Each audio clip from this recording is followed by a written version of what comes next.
बिस्मिल्लाहिर्रहमानिर्रहीम अस्सलामुअलैकुम वरहमतुल्लाहि वबरकातुहू। उम्मीद है दोस्तों आप सब खैर आफियत से होंगे। आज हमारा CS301 data structures and algorithm का लेक्चर नंबर 41 है, जिसमें हम डिफरेंट कंसेप्ट्स को देखेंगे अच्छे से। तो दोस्तों अगर आपको हमारा टीचिंग स्टाइल अच्छा लगता है तो फटाफट से हमारे इस चैनल को सब्सक्राइब कर लें। लेकिन इसके साथ आपको बताते चलूँ कि इसके साथ मैं एक नया चैनल क्रिएट करने लगा हूँ, क्योंकि इस हमारे चैनल प्रॉब्लम क्रिएट हो चुकी है। लिहाजा मैं उम्मीद करता हूँ कि मैं जो न्यू चैनल क्रिएट करूँगा उसे आप बहुत जल्द जो है मुझे सपोर्ट करेंगे और उसे बहुत जल्द जो है वो आप लोग मोनेटाइज करवाएंगे। लेक्चर को स्टार्ट करते हैं। अब लेक्चर के अंदर सबसे पहला चीज़ है जी रिव्यू क्या चीज़ है, यानी वो पीछे वाला जो लेक्चर हमने पढ़ा था ना, लेक्चर नंबर 40 उसका जो रिव्यू उसने यानी स्किप लिस्ट करवाई थी ना, हमें उसका रिव्यू करवाने लगा कि स्किप लिस्ट कैसे वर्क करती है। तो उसका प्रॉपर रिव्यू हम कर चुके हैं, उसको ज़्यादा टाइम वेस्ट करेंगे उस पर ज़रूरत नहीं है, क्योंकि उसमें आपको पता है कि हम टॉप लेवल से जो सबसे कम जिसमें हमारे पास एलिमेंट्स होते हैं उस सेट को हम फॉलो करते हैं। फिर वहाँ पे वैल्यू ना मिले तो फिर उससे नीचे वाले को, फिर उससे नीचे वाले को, तो इस तरह हम जो है वैल्यूज़ को 1 बाय 1 सर्च करते हैं, यानी हाफ डिवाइड कर करके अपनी चीज़ को। उसके बाद ये क्वाड नोड है। क्वाड नोड कौन सी होती है? ऐसी नोड जिसके दरमियान में जो है एक ब्लॉक होता है जिसमें हमारी वैल्यू पड़ी होती है, यानी जो भी हमारा एलिमेंट है, हमारी वैल्यू है, हमारा डाटा है, वो इसमें पड़ा होता है। और उसके चारों साइडों पे यानी टॉप पे, बॉटम पे, लेफ़्ट पे और राइट पे 4 पॉइंटर्स होते हैं। टॉप वाला पॉइंटर जो हमारी ये करंट नोड है, इसके ऊपर वाली जो इसके ऊपर साइड पे ऊपर नोड है उसको पॉइंट आउट कर रहा होता है। और ये जो लेफ्ट वाला पॉइंटर है ये लेफ्ट साइड वाली नोड को पॉइंट आउट कर रहा होता है। ये राइट वाला पॉइंटर राइट साइड वाली नोड को पॉइंट आउट कर रहा होता है। और बॉटम वाला पॉइंटर बॉटम वाली नोड को पॉइंट आउट कर रहा होता है। इससे हमें फ़ायदा क्या होगा? जैसे इन्होंने यहाँ पे लिख भी दिया हुआ है, link to the node before, link to the node after, link to the node below, link to the node above. इससे फ़ायदा क्या होता है कि आप इजीली जो है इस नोड से ऊपर की तरफ भी जा सकते हैं, लेफ़्ट भी जा सकते हैं, राइट भी जा सकते हैं, बॉटम भी जा सकते हैं, जिस तरह मर्जी आप जा सकते हैं। तो आपको पता है स्किप लिस्ट के अंदर हमें इस तरह के क्वाड नोड की ही ज़रूरत पड़ती है, क्योंकि अगर ये क्वाड नोड नहीं होगा तो हम ऊपर नीचे दाएं बाएं कैसे मूव करेंगे। तो यही वजह है। यहाँ पे देखें, फ़र्ज़ करें मैंने इस नोड से आगे जाना है तो कैसे जाऊँगा? तो उसके लिए हमारे पास क्वाड नोड का इस्तेमाल किया जाएगा। तो जैसे ये देखें, ये क्वाड नोड है, ये ऊपर भी मैं जा सकता हूँ, यहाँ पे दाएं भी बाएं भी हर तरफ मैं जा सकता हूँ। तो ये होती है क्वाड नोड। तो इसकी हेल्प से हम जो है स्किप लिस्ट के अंदर ऊपर नीचे लेफ़्ट राइट हर तरफ मूव करते हैं। ठीक है जी। नेक्स्ट रहता है जी परफॉर्मेंस ऑफ स्किप लिस्ट। दोस्तों परफॉर्मेंस ऑफ स्किप लिस्ट का मतलब ये है कि क्या स्किप लिस्ट जो है वो परफॉर्म अच्छा करती है, एफिशिएंट करती है कि नहीं करती।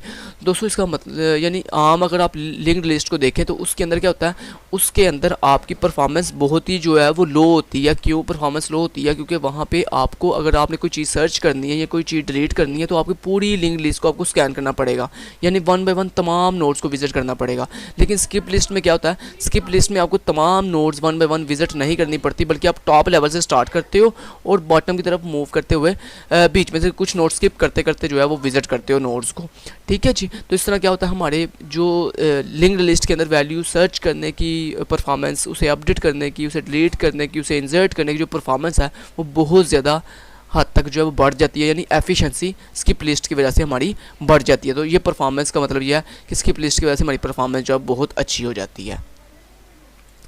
AVL tree. अब AVL ट्री आपको पता है कौन सा ट्री होता है? AVL ट्री बेसिकली एक ऐसा ट्री होता है जो लिंक्ड लिस्ट के अंदर बैलेंस्ड ट्री होता है। इसको हम बैलेंस्ड ट्री भी कहते हैं, यानी इसके अंदर हमारी लेफ्ट साइड के तमाम चिल्ड्रन यानी सब ट्री जो होता है वो राइट साइड के सब ट्री के बिल्कुल इक्वल होता है, या वन का डिफरेंस होता है। ठीक है, यानी यहाँ तो इक्वल होता है, यहाँ फिर 1 लेवल का डिफरेंस होता है सिर्फ।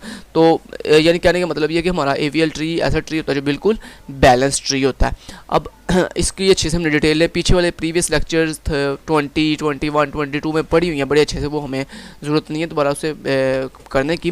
लेकिन यहाँ पे देखिए इन्होंने एक AVL ट्री बना के भी दिखाया हुआ है। यहाँ पे अब इन्होंने ना कहा हुआ है कि हम AVL ट्री में कुछ इस तरह से 2 नोड्स भी रख सकते हैं, यानी एक नोड में की और दूसरे में एंट्री। अब ये एंट्री का क्या मतलब है? लेट्स से आपके पास एक डाटा है, लेट्स से एक डाटा है, एक स्टूडेंट का रिकॉर्ड है। तो उस स्टूडेंट का रिकॉर्ड लेट्स से उसका रोल नंबर है जी 100, उसका नेम है जी लेट्स से खिज़र, उसका एड्रेस है जी लेट्स से लाहौर। ठीक है, लाहौर। लेट्स से इसी तरह, ठीक है जी, लेट्स से इसी तरह दोस्तों उसका क्या जी, उसका आपके पास फ़ोन नंबर है, लेट्स से कुछ भी फ़ोन नंबर है। तो दिस इज़ अ डाटा। ठीक है जी। तो ये आपकी क्या है जी, ये आपकी की है। की किसको कहते हैं? की बेसिकली हमारी वो यूनिक वैल्यू होती है जिसके लिहाज से हम अपनी चीज़ को सर्च करते हैं। तो ये हमारी होगी की, और ये हमारा हो गया उसकी एंट्री यानी डाटा। ठीक है जी। तो कहता है AVL ट्री के अंदर आप इस तरह अपनी एंट्री को यानी अपने डाटा को स्टोर भी कर सकते हो। एक तरफ की होती है और दूसरी तरफ आपकी क्या होती है, एंट्री होती है। इससे क्या फ़ायदा होता है, इससे आप एवीएल ट्री जो कि बैलेंस ट्री होता है और इसमें चीज़ को सर्च करने की जो परफॉर्मेंस है वो बहुत हाई होती है, बहुत एफिशिएंट होती है, बहुत इफेक्टिव होती है। तो इस तरह अगर आप अपना डाटा जो है वो एवीएल ट्री में स्टोर करना शुरू कर देंगे तो आपकी जो परफॉर्मेंस है वो बहुत हद तक जो है वो इंक्रीज हो जाती है। ठीक है जी, तो यही वो बेसिकली यहाँ पे एंट्री का मतलब है आपका ये सारा का सारा डाटा, और की का मतलब है आपका वो यूनिक वैल्यू जिसके लिहाज से आप अपनी चीज़ को सर्च करेंगे। हैशिंग बहुत मोस्ट इंपॉर्टेंट टॉपिक है, इसको अच्छे से कवर करें। चले इसको सबसे पहले इसको समझाने से पहले मैं आपको इसकी थोड़ी मेथडोलॉजी समझाना चाहता हूँ। वो क्या है जी, चले इसको स्टार्ट करते हैं। सबसे पहले मैंने क्या किया, मैंने कंट्रोल इसे सिलेक्ट डिसेलेक्ट किया। उसके बाद लेट से आपको कुछ वैल्यूज़ गिवन की जाती हैं। अब जरा गौर से इस चीज़, हैशिंग बहुत इंपॉर्टेंट टॉपिक है, इसको अच्छे से समझिएगा एग्जाम्पल के साथ। ये देखें, लेट से आपको एक वैल्यू गिवन है 10, फिर आपको एक वैल्यू, लेट से आपको एक वैल्यू और गिवन है, लेट से 31, लेट से 31, और लेट से आपको एक वैल्यू गिवन है 44। 3 वैल्यूज गिवन है। ठीक है जी, अब आपको एक अरे दी जाती है। ठीक है, इस तरह एक अरे दी जाती है और इस अरे के अंदर कुछ ब्लॉक्स हैं। ठीक है जी, इस तरह कुछ ब्लॉक्स बने हुए हैं इस अरे के अंदर।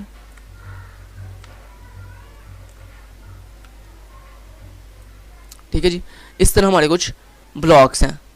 अब देखें, पहला तरीकाकार ये है कि जैसे आप पीछे पढ़ते आ रहे हो नॉर्मली, कि आप क्या करते हो, अरे में पहली वैल्यू उठाओगे, ये पहली वैल्यू रख दोगे यहाँ पे, यानी आपने सिंपली यहाँ पे आए और आपने यहाँ पे तरतीब से 10 रख दिया। ठीक है जी, उसके बाद नेक्स्ट इंडेक्स में आपने अगली वैल्यू यानी 31 रख दी। ठीक है जी, उसके बाद 44 आपने यहाँ पर रख दी। ज़रा गौर से समझिएगा, हैशिंग क्या चीज़ होती है। ठीक है, पहले मैं आपको सिंपल एग्जाम्पल से करवा रहा हूँ। अगर आपको इस एग्जाम्पल की समझ आ गई तो इंशाल्लाह आपको समझ आ जाएगी हैशिंग क्यों यूज़ की जाती है, हैशिंग का एडवांटेजेस हमें क्या होता है। ठीक है जी, अच्छा देखें, तो ये इंडेक्स नंबर कौन सा जी, ये इंडेक्स है जी 0। ठीक है जी, ये इंडेक्स है जी 1। ठीक है जी, ये इंडेक्स है जी 2। ठीक है, और ये इंडेक्स नंबर है 3, और ये है जी इंडेक्स नंबर 4। समझ आ गई। अब देखें ज़रा, फर्स्ट करें आपने वैल्यू सर्च करनी है, सर्च वैल्यू 44।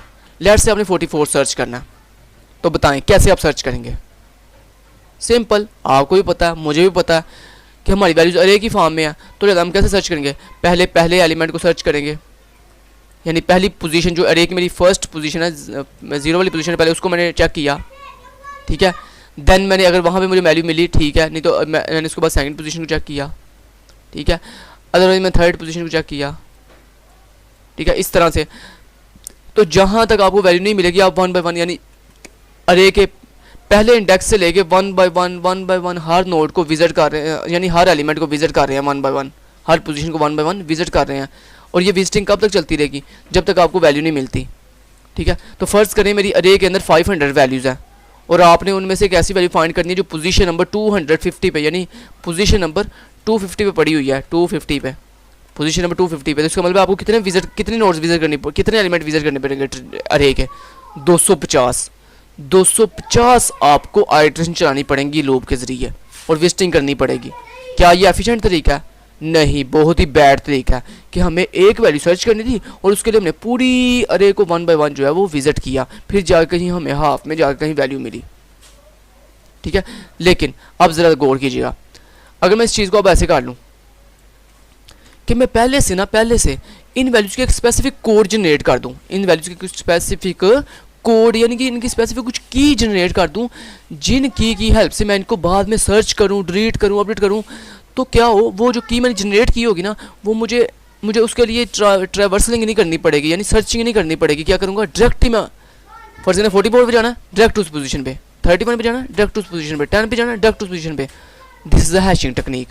अब ये कैसे करते हैं, यहाँ पे देखें, फ़र्ज़ करें जी आपने एक मिनट, आपने लेट से आपको यही वैल्यू गिवन है और ये एक अरे गिवन है जिसमें 5 इंडेक्सेस हैं 0 से लेके 4 तक।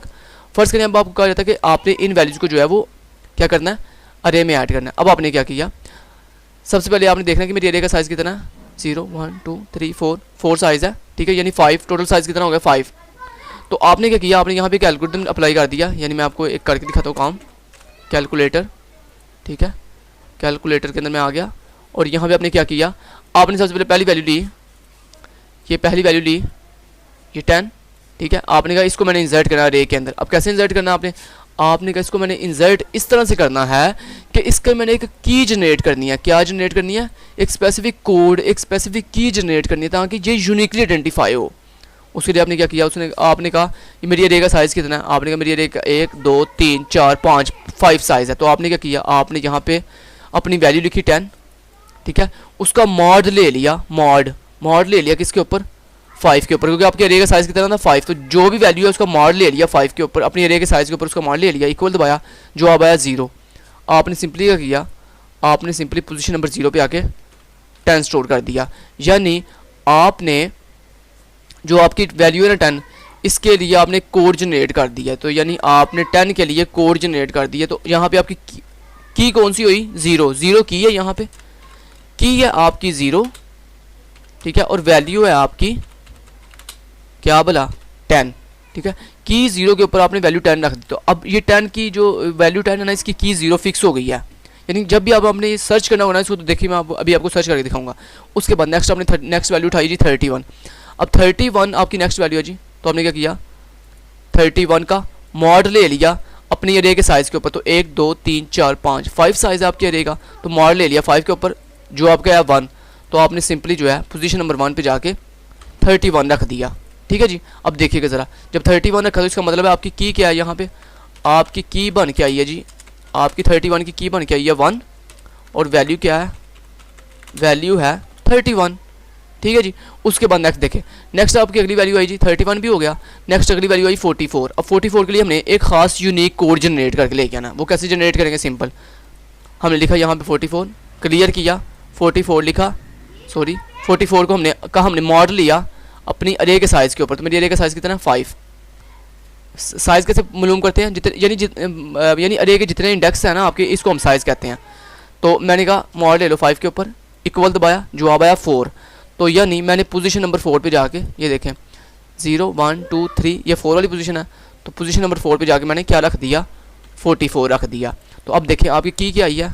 आपकी की आई है, आपकी की जनाब आई है, की आई है 4, और उसकी वैल्यू क्या है जी? 44। अब चले, ये हमने एक हर वैल्यू के लिए एक यूनिक की जनरेट कर दिया, एक यूनिक की जनरेट कर दिया। अब आप पूछेंगे इसका फ़ायदा क्या हुआ जी? इसका फ़ायदा ये हुआ है दोस्तों कि देखें, अब आपके लिए फ़र्ज़ करें आपने 10 को सर्च करना है, 10 वैल्यू सर्च करनी है इस अरे में से। तो कैसे सर्च करेंगे? बहुत ईजी है।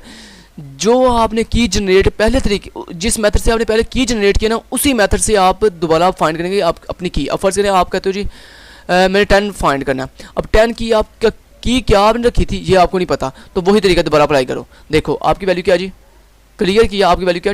10 आपने फर्स्ट सर्च करना। उसके बाद आपने क्या किया? वही मेथड मॉड लिया किसके ऊपर? जितनी आपके अरे का साइज है 1 2 3 4 5 के ऊपर मॉड लिया, 5 के ऊपर मॉड लिया, इक्वल दबाया, जवाब आया 0। इसका मतलब है डायरेक्ट मैं पोजीशन नंबर 0 पे चला गया। मैंने कहा मेरी पोजीशन नंबर 0 पे 10 पड़ा होगा, तो वाकई 10 वहाँ पे पड़ा हुआ था। तो देखें मैंने फार्मूला अप्लाई किया, उसके साथ मैंने क्या किया? वैल्यू इंसर्ट भी कर ली इजीली और वैल्यू सर्च भी कर दी। अब फर्ज करें आपने जो है 44 डिलीट करना है। क्या डिलीट करना है? अपनी अरे में से 44 डिलीट करना है। तो कैसे डिलीट करेंगे? बहुत ईजी है, सिंपल। आपने फाइंड करना 44 की क्या है, तो कैसे फाइंड करेंगे? सिंपल, आपने वही तरीका जैसे आपने पहले किया था। 44 का मॉड लिया अपनी अरे के साइज यानी 5 के ऊपर, जवाब आया क्या? 4। यानी आप डायरेक्टली अरे की पोजीशन नंबर 4 पे गए और जाके 44 डिलीट कर दिया। तो देखो यानी आपको एक स्पेसिफिक वैल्यू सर्च करने के लिए, डिलीट करने के लिए, अपडेट करने के लिए, इंसर्ट करने के लिए आपको सारी की सारी अरे विजिट नहीं करनी पड़ी। यानी 1 बाय 1 आपने ऐसे नहीं किया, ये पहले इसे विजिट किया, फिर इसको, फिर इसको, फिर इसको, ऐसे नहीं आपने किया। आपने क्या किया? आपने हर वैल्यू के लिए एक स्पेसिफिक की जनरेट कर दिया, ठीक है। और वो की हमारी हेल्प कर रही है वैल्यू इंसर्ट करने में, अपडेट करने में, डिलीट करने में, सर्च करने में, ठीक है। और हम डायरेक्टली उस की के जरिए डायरेक्ट अरे के उसी पोजीशन पे जाते हैं जो हमारी की होती है, क्योंकि वो पोजीशन बेसिकली हमारी की को डिनोट कर रही है। ये की दिस इज अ अरे पोजीशन या अरे इंडेक्स वैल्यू। समझ आई? समझ आ गई? तो ये होती है हैशिंग, कि हैशिंग के अंदर हम अपनी कोई वैल्यू डायरेक्टली अरे के अंदर नहीं रखते, बल्कि हैश टेबल के अंदर हमारे पास ये होती है की यानी ये पोजीशन को हम की कहते हैं और ये होती है हमारी वैल्यू। और वैल्यू को रखने के लिए हम पहले उसकी एक स्पेसिफिक की जनरेट करते हैं, ठीक है। जो की जनरेट करने के डिफरेंट फार्मूलेज होते हैं, उनमें से एक फार्मूला मैं अभी आपको करवाया कि सिंपली जो भी आपकी वैल्यू है उसका मॉड ले लो अपने इस टेबल, यानी ये जो टेबल है या ये जो अरे है इसके साइज़ के ऊपर मॉड ले लो तो आपके पास की जनरेट हो गया जाएगी। ये फर्स्ट मेथड है, और भी बहुत से मेथड्स होते हैं, ठीक है। इसके अगर मैं आपको एग्जांपल से समझाऊं तो लाइक एग्जांपल सेम वैसे ही है। जैसे फ़र्ज़ करें यूनिवर्सिटी के अंदर 1000 स्टूडेंट है, यूनिवर्सिटी के अंदर 1000, मैं यहाँ पे एग्जांपल समझाता हूँ आपको। देखें यूनिवर्सिटी के अंदर कितने स्टूडेंट हैं जी, यूनिवर्सिटी के अंदर 1000 स्टूडेंट हैं, ठीक है जी। अब मैंने जो है 1000 स्टूडेंट को अगर तरतीब से स्टोर कर दिया, उनका डाटा, तो क्या मुझे डाटा फ़र्ज़ करें मैंने अली सर्च करना है, फ़र्ज़ करें अली सर्च करना, तो क्या मुझे अली मिलेगा? नहीं अली मिलेगा, क्योंकि अली भाई मेरी उस यूनिवर्सिटी के अंदर अली नाम के बहुत से रिकॉर्ड्स होंगे, तो लिहाजा मुझे उस स्पेसिफिक अली को सर्च करने के लिए पूरा रिकॉर्ड अपना यूनिवर्सिटी के 1000 रिकॉर्ड्स को चेक करना पड़ेगा। तो मैं तो भाई इतना फारग हो जाऊंगा, यानी मैं तो थक जाऊंगा इतना रिकॉर्ड चेक कर करके। तो मैंने क्या किया, मैंने यूनिवर्सिटी के अंदर एक आसान तरीका लगाया। क्या बोला, मैंने हर स्टूडेंट को एक स्पेसिफिक रोल नंबर अलॉट कर दिया, ठीक है। तो बेसिकली ये जो रोल नंबर आपको अलॉट किया जाता है स्कूल में, कॉलेज में, यूनिवर्सिटी में, ये क्या है, दिस इज़ अ की, दिस इज़ अ यूनिकली की for that student for searching, inserting, updating, deleting. यानी अब आपने अगर किसी भी नेम को सर्च करना ना, तो आप नेम सर्च नहीं करेंगे बल्कि उसकी की के लिहाज से, यानी उसके रोल नंबर के लिहाज से उसे सर्च करेंगे। तो जब आप रोल नंबर के लिहाज से सर्च करेंगे तो आप डायरेक्टली उसी रोल नंबर को एक्सेस करेंगे जिसको आपने अपडेट करना है, जिसको आपने डिलीट करना है, जिसको आपने सर्च करना है। तो ये फ़ायदा होता है की का। तो बेसिकली रोल नंबर क्या होता है, roll number school, college, university में आपकी आइडेंटिटी होती है, आपकी पहचान होती है, आपकी की होती है, आप ऐसे कह सकते हैं की होती है, ठीक है जी। तो ऐसे ही दोस्तों जब हम टेबल अपने कंप्यूटर सिस्टम के अंदर या अपनी डिवाइसेस के अंदर डाटा बहुत ह्यूज लेवल में हमारे पास बहुत ज़्यादा डाटा हो और उस डाटा को हमने स्टोर करना हो, तो हम उसे अरे की फॉर्म में स्टोर नहीं करते बल्कि हैशिंग टेबल की फॉर्म में स्टोर करते हैं, जिसमें क्या होता है हमारे पास दो चीज़ें होती हैं, एक होता है की होती है और एक होती है वैल्यू। की वो होती है जो हम किसी हैश फंक्शन के जरिए किसी भी वैल्यू को जब हमने इंसर्ट करना है हैश टेबल में, तो हम पहले उसकी एक की जनरेट कर लेते हैं। और की कैसे जनरेट करते हैं वो मैंने आपको तरीका बताया सिंपल। उसके डिफरेंट मेथड्स होते हैं, जिसमें से एक मेथड ये था कि जो भी आपकी वैल्यू है उसका मॉड ले लो अपने अरे के साइज़ के ऊपर, या टेबल जो आपका हैश टेबल है उसके टेबल के साइज़ के ऊपर, टेबल साइज़ के ऊपर, ठीक है। तो ये पहला सिंपल तरीका है की जनरेट करने का, ठीक है जी, समझ आ गई। तो यही इन्होंने यहाँ पे बेसिकली हैशिंग का मतलब यही होता है। तो चलिए हम नीचे चलते हैं और यहाँ पे देखिए उन्होंने समझाया, कहते हैं हैश फंक्शन क्या होता है, एक ऐसा फंक्शन होता है जिसमें हम एक की जनरेट करते हैं और वो की जनरेट कैसे होती है, हैश फंक्शन के थ्रू। This is a hash function, ये hash function, this is a hash function. इस हैश फंक्शन के ज़रिए हमने एक की जनरेट की और उस की को हमने किसको दे दिया, एक एरे इंडेक्स। ये की क्या है, एक एरे इंडेक्स, यानी वो एरे इंडेक्स जो मैंने आपको अभी बताया था। ये जो बेसिकली आप की जनरेट करते हो, ये जो आप की जनरेट करते हो, this is the position of array, यानी वो जो एरे की पोजीशन होती है ना, 0 वाली पोजीशन, 1 वाली पोजीशन, 2 वाली पोजीशन, 3 वाली पोजीशन, दिस इज़ अ की। तो वो उसको आप पोजीशन कह सकते हैं, की कह सकते हैं, या फिर आप इंडेक्स नंबर कह सकते हैं। तो यही यहाँ पे भी होता है, ठीक है, हो गया जी। तो नेक्स्ट अब चलते हैं। तो कहता है ये देखो हमारे पास एक तरफ की होती है और दूसरी पे एंट्री होती है। की हमारे पास ये है 4, 10, 123 डिफरेंट, ऐसे उसने एग्जाम्पल दिया। कहता है ये की होती है और यहाँ पे हम अपनी एंट्री कर देंगे, डाटा रख देंगे। अब फ़र्ज़ करें, कहता है हमने क्या रखना है, एग्जाम्पल ऑफ हैशिंग। उसने अपने अब आपको एक एग्जाम्पल से समझा रहा है। कहता है लेट्स से हमारे पास एक वैल्यू है एप्पल, अब हमने इसको अपने हैश टेबल में रखना है, तो क्या करेंगे, एप्पल डायरेक्ट रख देंगे? नहीं, हम क्या करेंगे, सबसे पहले एप्पल के लिए एक हैश कोड के जरिए एक की जनरेट करेंगे। क्या जनरेट करेंगे, की। तो ये जो 5 लिखा हुआ ना, ये 5 बेसिकली कहता है की है मेरी, यानी उसने क्या किया, एप्पल के लिए एक यूनिक की जनरेट की है 5। इस तरह वाटरमेलन के लिए 3, ग्रेप्स के लिए 8, ठीक है, इस तरह केवी के लिए 0, ठीक है। तो अब क्या होगा, अगर जब भी आपने एप्पल सर्च करना होगा, एप्पल को डिलीट करना होगा, एप्पल को अपडेट करना होगा, तो अब क्या करोगे, आप उसी हैश कोड के ज़रिए इसकी की जनरेट करोगे अगेन, जिस हैश फंक्शन के ज़रिए आपने पहले जो है वो की जनरेट की थी इंसर्ट करते हुए।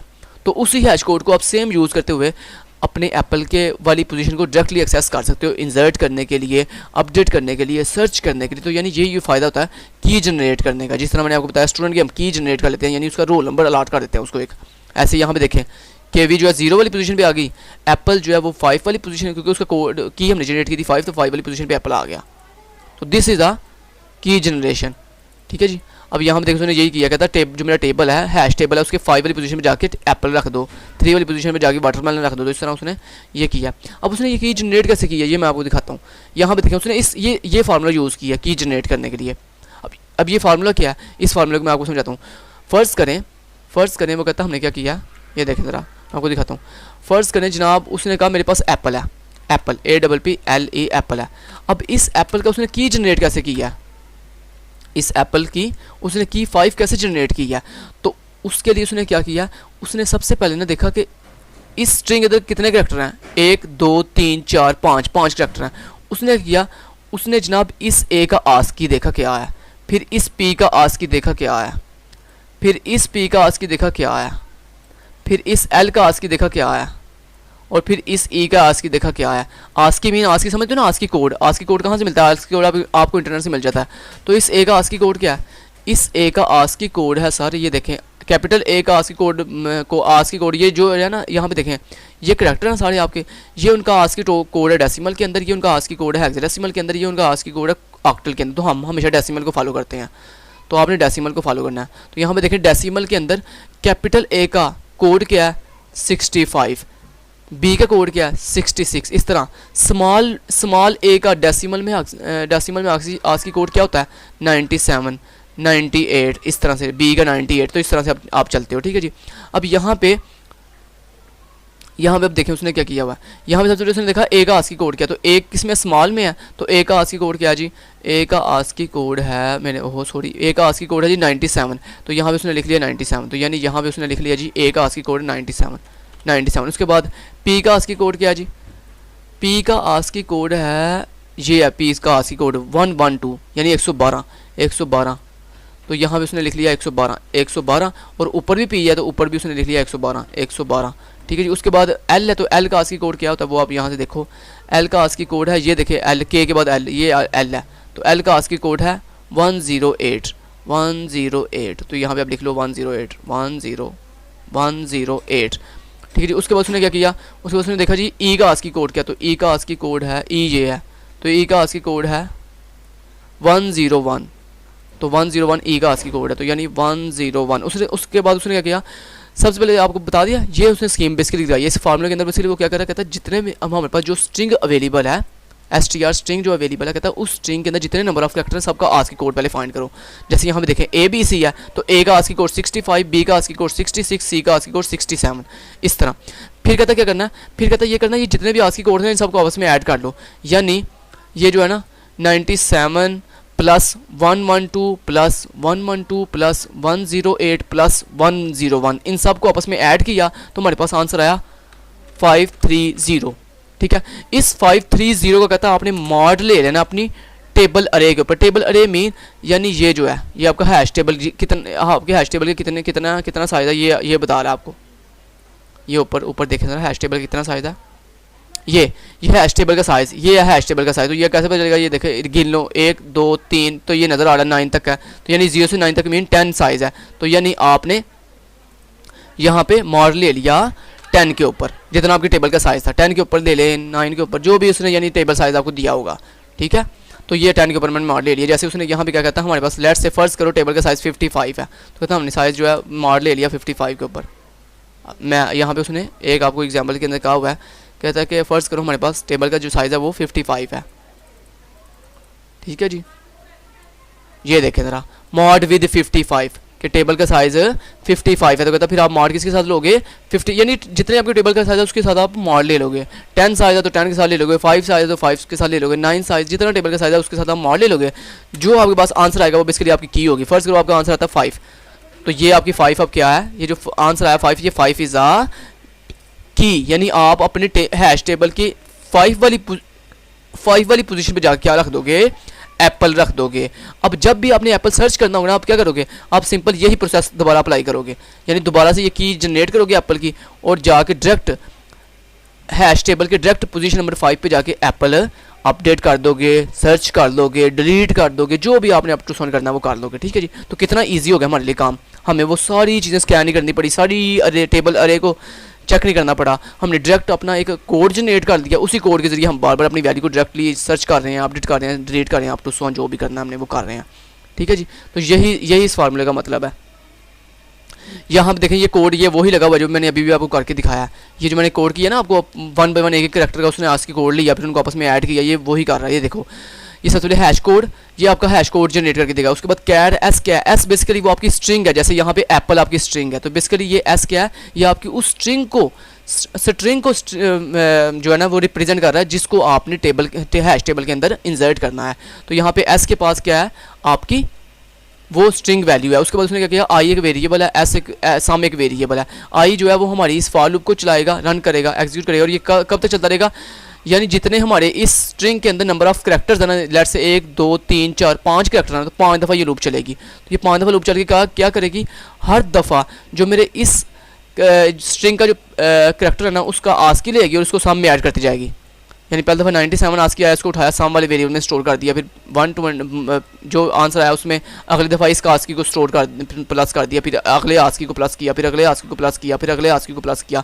इस तरह सबको प्लस करके फाइनली सम के अंदर क्या आ गया, आपका फाइनल सम आ गया उस सारे के सारे आस्की वैल्यूज़ का। उसके बाद उसने क्या किया, उस सम का मार्ड ले लिया टेबल साइज़ के ऊपर, यानी जितनी मेरे हैश टेबल का साइज़ है ना उसके ऊपर उसने मार्ड लिया, और जो आंसर आया यानी जो की रिटर्न हुई आपको वो उसने आपको रिटर्न कर दिया। कहता है ये आपके पास, यानी जो भी आपके पास आंसर आया 5 आंसर आया, तो वो इज़ अ टेबल की या टेबल पोजीशन, उस पोजीशन में जाके आप एप्पल स्टोर कर दोगे।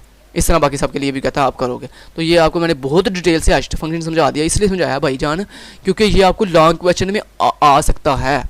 ये क्वेश्चन आपको लॉन्ग क्वेश्चन में पूछा जा सकता है, हैश का बहुत इंपॉर्टेंट क्वेश्चन है। ठीक है, इसलिए मैंने आपको पूरा उसका प्रैक्टिकल करके दिखा दिया। उसके बाद यहाँ पे कहता है इसके मैंने आपको बताया था ना, हैश जो कोड होता है ना, ये जो कोड है हैश कोड, इसको फाइंड करने के डिफरेंट फार्मूलाज होते हैं। ये कोई स्टैंडर्ड नहीं है कि एक ही फार्मूले के जरिए आपने करना है। ये आपको पेपर में अगर ये क्वेश्चन आता है तो आपको फार्मूला दिया जाएगा कि इस फार्मूले के जरिए सॉल्व करो।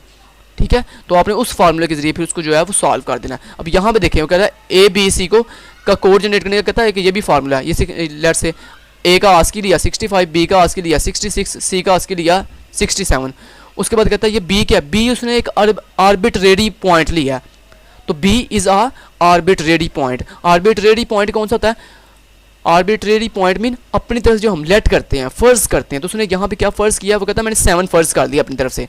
तो कहता है मैंने, यानी उसने एक नया फार्मूला बना लिया ना कोड जनरेट करने का। तो उसने बी यहाँ पे आर्बिट्रेरी पॉइंट लिया, यानी 7 उसने अपनी तरफ से जनरेट किया।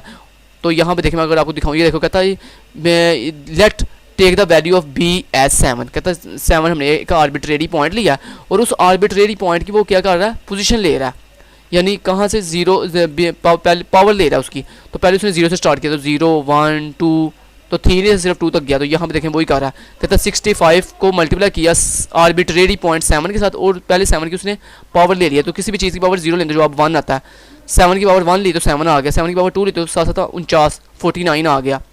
उसके बाद इन सब इसको इसके साथ मल्टीप्लाई किया, इसको इसके साथ मल्टीप्लाई किया, और इसको इसके साथ मल्टीप्लाई किया। उसके बाद जो भी आंसर है उन सबको आपस में प्लस करके मॉड ले लिया 55 के ऊपर, तो आपका आंसर आ गया 45। तो ये 45 क्या है, 45 आपकी वो की है, आपकी वो हैश टेबल की पोजीशन है, जहाँ पे जाके आपने ये ABC जो है वो स्टोर करना है, जिस तरह आपने पोजीशन 5 के ऊपर जाके एप्पल स्टोर किया था। चलें जी, बढ़िया हो गया सर, यहाँ तक आपका लेक्चर ख़त्म। Thank you so much, till then guys, take care, अल्लाह हाफिज़।